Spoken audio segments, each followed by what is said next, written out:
Si vous avez de l'arthrose ou si vous avez des douleurs, de l'enflure, des tendinites ou peut-être des difficultés avec votre poignet, votre main suivant un ergonomie de travail inadéquat, on a des exercices qu'on peut faire avec nos mains. Ça ne demande pas beaucoup d'équipement. En fait, une petite balle comme celle-là peut très bien faire notre objectif.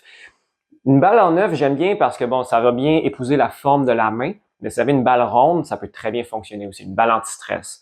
On va avoir 3 exercices qui vont cibler différentes régions de la main, différentes phalanges dans notre main, mais aussi les muscles qui vont participer de différentes façons. Donc, sans plus tarder, commençons par le premier exercice. Tout simplement prendre la balle dans notre main qui va épouser tout simplement la forme naturelle, peu importe la forme de votre balle. On renferme les doigts et le pouce sur la balle. Et à ce moment, on va tout simplement comprimer. Utiliser chacun de nos doigts, incluant notre pouce, pour comprimer la balle. Une contraction qui n'est pas trop forte, juste venir comprimer, relâcher, faire un phénomène de pompage.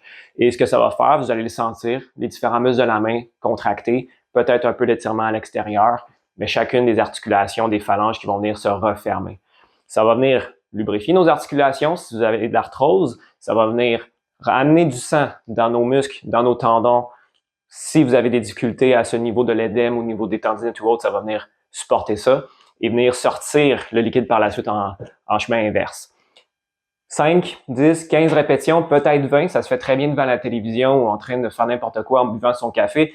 Donc, n'hésitez pas à en faire plusieurs répétitions. Ça ne doit juste pas faire mal, ça ne doit pas être pénible. S'il y a un inconfort, ça peut très bien, mais ça ne doit pas être pénible. Tout le temps tolérable. Premier exercice, pas très compliqué. Le deuxième, relativement facile aussi à positionner. J'appelle ça le crocodile. Simplement la balle sur le pouce, les 4 doigts qui vont aller sur le dessus et à ce niveau-là, venir comprimer. Plus tôt, avec l'autre exercice, on avait toutes les phalanges distales qu'on appelle les phalanges les plus éloignées qui vont travailler. À ce niveau-là, on va aller travailler la phalange plus proximale, donc qui va venir donc comprimer, incluant le pouce et les muscles intérieurs ici. C'est la même théorie, c'est les mêmes phénomènes, mêmes principes, même avantages qu'on va avoir, sauf qu'on change la cible de notre objectif. Troisième et dernier exercice, un petit peu plus complexe pour le positionnement. On va aller positionner la balle entre le pouce et l'index. On va vouloir venir comprimer les deux ensemble. Une autre façon de le visualiser, petite marionnette, le pouce comme une bouche qui vient fermer, c'est le phénomène de la phalange du pouce à cette phalange-ci, à l'index, qu'on veut rapprocher. Donc, on vient comprimer la balle. Et à ce moment-ci, ça va beaucoup aider pour les problématiques au niveau du pouce. Le gros morceau de viande ici, le muscle du pouce va venir contracter beaucoup plus fort que dans travers les autres exercices.